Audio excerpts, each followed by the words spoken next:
Hi, how's everybody doing? This is Perry, and we are here live from Wheaton, Maryland at Chuck Levin's Washington Music Center. And we're going to do something a little different today that hasn't been done before. We just recently got in the brand new Selmer signature saxophone 2 days ago. And I did my first impressions on those. And we decided we should do a little comparison. So we have really some of the best alto saxophones in the world here right now. I have the Signature, the Selmer Supreme, and we brought in a Lupafaro Platinum from Italy, which is for many years my very favorite tenor in our room was the Lupafaro Platinum. So, but now Selmer has done some pretty significant things. So let's compare these a little bit, and we're going to start with the two Selmers. So we got the Signature in, and this is the Supreme. They are both top-end horns, and they're designed for something different.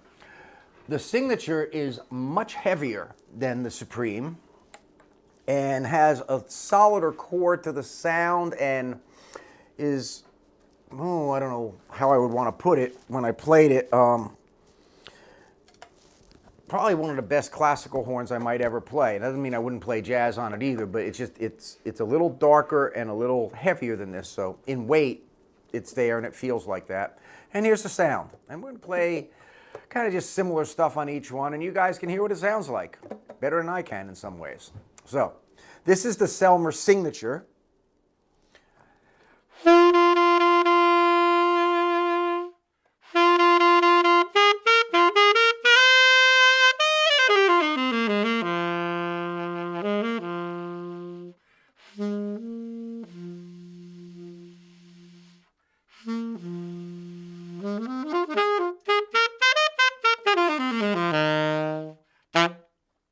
Very nice. You can hear the pianissimo, you can control this. It has a very, very controlled sound to it. Okay,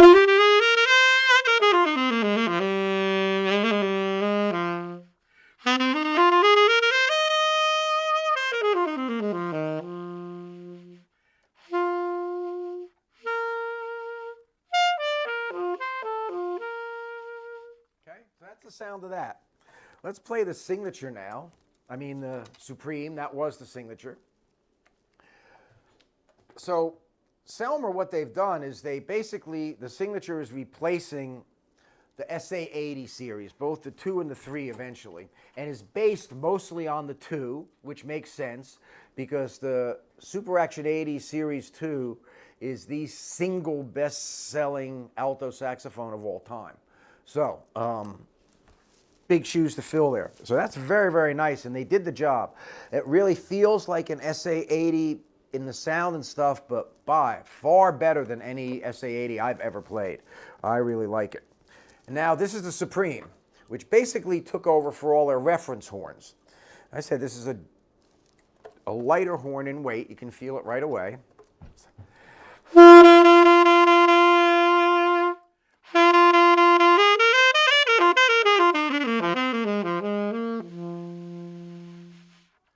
Beautiful subtone. I think you can hear a little bit of brightness. It's a little more shimmer and shine in the sound of this horn. To my hearing, of course, I'm behind the horn, you're in front of it, so you guys actually have a better idea than me.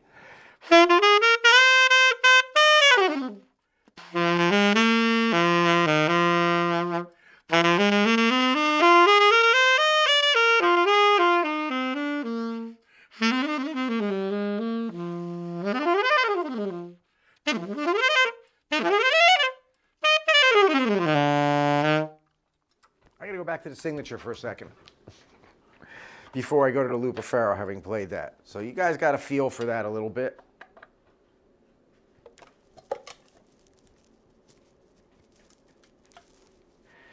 And just as a point of reference, I am playing, this will upset some people, a Meyer 10, which my friend Bobby Muncie actually put the original, he got the original facing curve from Meyer for their 10 and put it on this. And quite a nice piece with a blue box Van Doren reed.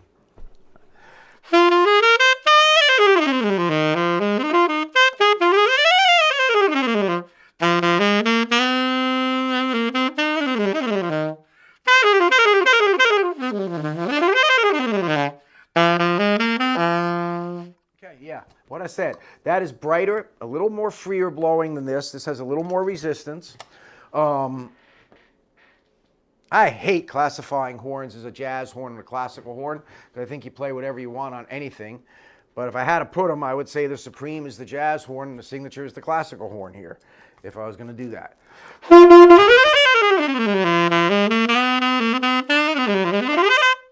I think you can hear that difference.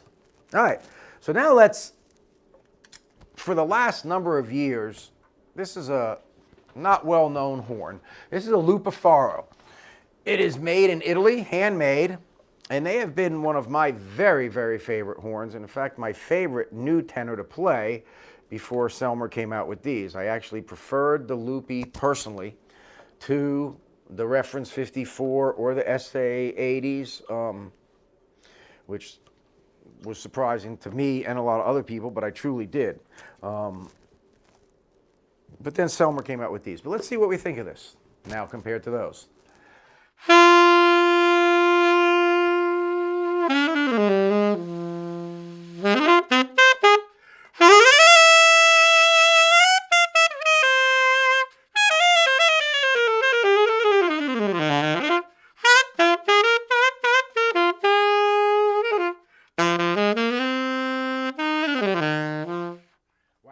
So that's also a very nice horn. You know, if you come in and test play these things, and by the way, everything I'm playing is available in stock and ready to go if anybody's interested. You know, I wouldn't turn down any of these if I had to do a gig. I'd be happy to gig on any one of these three horns without question. The Lupafaro is a little bit different. Most notably, the first thing I noticed when you pick it up is it has olive wood touches here instead of mother of pearl like most things. So it's almost a little warmer feeling and not quite as slippery there. A very nice feel, just as far as that goes. Sound-wise, this sounds to me somewhere between these other two Selmers, but you guys out there might have a better judge of that.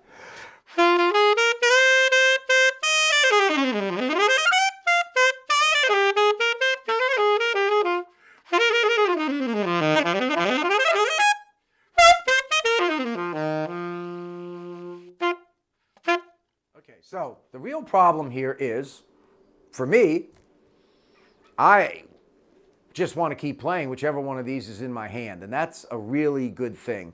One thing I have always asked out of a horn is, when I play the horn, you can look at all these technical advances and things that they have, and a number of years ago there was a Cadillac commercial, and it had this gorgeous redhead explaining everything about the car. The transmission, the overhead cams, everything. And at the end of the commercial, she just looks at the camera and says, but the real question is, when you step on the gas, and it showed her foot pressing on the gas, does it return the favor? And for me, that's what I look for in a horn. When I play it, there's something about it that makes me want to keep playing it, that speaks to me, and I can have a conversation with the horn. All three of these make me want to have that conversation. So I don't know what. Guys, come in and play these and pick one out. They're marvelous, marvelous horns. All right, and then we're going to go and do one more thing. I'm going to go back to the Supreme, which probably is the top of things, but you do pay for it. The Lupafaros, by the way, are exceptional value right now because we have them on sale. But you can go online and find the prices on all of these. I'm not going to bother with them. Now, so this is the Supreme.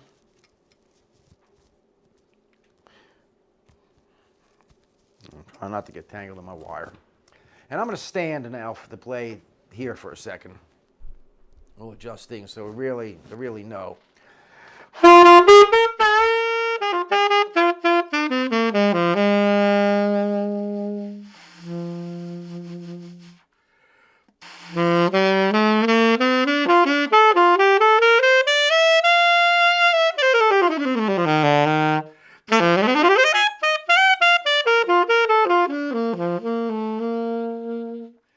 Just one gorgeous horn.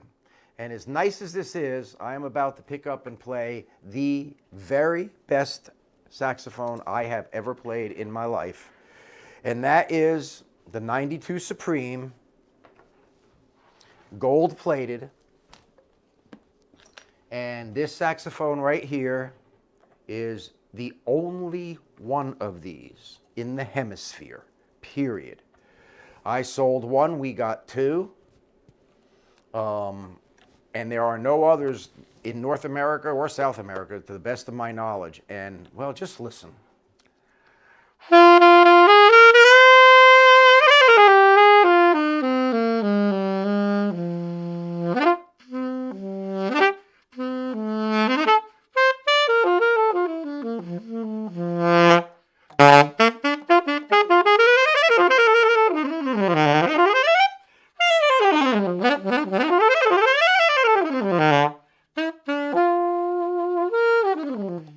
Okay, so just like the Supreme and the Signature and these are some of the best ergonomics I have ever felt in my life.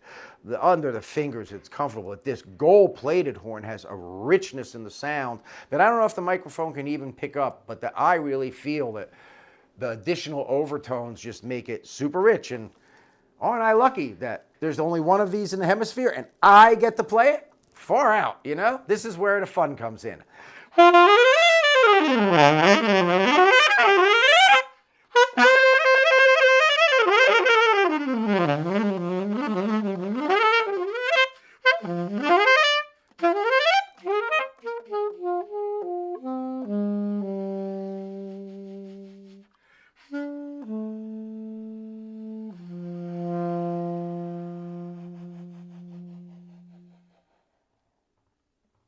Sorry. I get to have fun here. Guys, I hope you enjoyed this. If you did, please send us some feedback and we'll do more videos like this, comparing different horns, tenors, Barrys, whatever. I don't know about Barrys. It'd be really a pain in the butt to put the 4 Barrys in here. They're too big and heavy. But nonetheless, really enjoyed doing this for you guys today. I hope you enjoyed it. As I said, all of these are in stock and available. Not many stores can say that. On this horn in particular, it is a one of a kind and cannot really, when we ordered them, it took a year for them to make the gold plated ones for us. So if anybody really wants a true one of a kind horn here, if you just want the best regular horns in the world, it's what pleases you. I would be very happy to play a gig on any horn I'm holding today, and that's all I can say. And if I'm willing to take it on a gig, that's a good horn. Guys, have a great day from Chuck Levin's Washington Music Center. Have a good day. Bye-bye.